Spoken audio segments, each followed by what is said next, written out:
Roku TVs can freeze, slow down, or stop responding. And the quickest way to fix these problems is with a reset or reboot. In this video, I will show you step-by-step how to reset and reboot your Roku TV using a remote and also without a remote, so you'll know every option available when something goes wrong. If you have your Roku TV remote and you want to completely reset your TV, go to the Settings menu.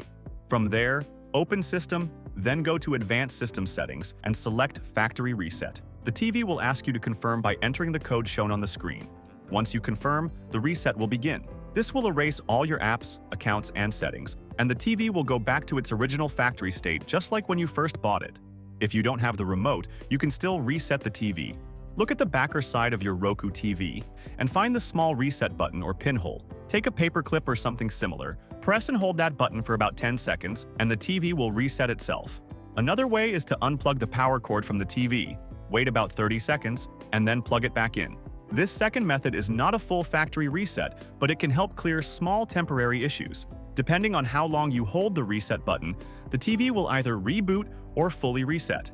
If you just need to restart your Roku TV and not erase anything, there are two easy ways to do it with the remote. The first way is to use a key combination. Press the home button on the remote 5 times, then press the up button once, then press the rewind button twice, and finally press the fast forward button twice.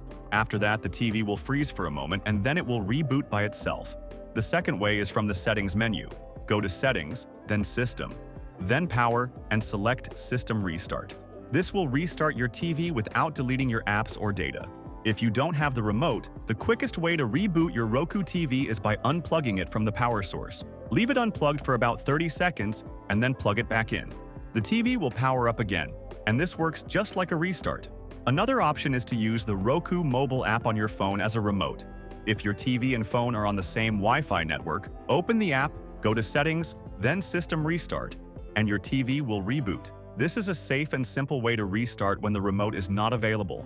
That's it for this video on how to reset and reboot your Roku TV with and without a remote. I hope these step-by-step methods make it easier for you to fix your TV whenever it freezes or stops responding. If you found this video helpful, please give it a thumbs up and don't forget to subscribe for more simple tech guides. Have any questions, or did one of these methods work for you? Let me know in the comments below. I'd love to hear your feedback. Thanks for watching, and I'll see you in the next video.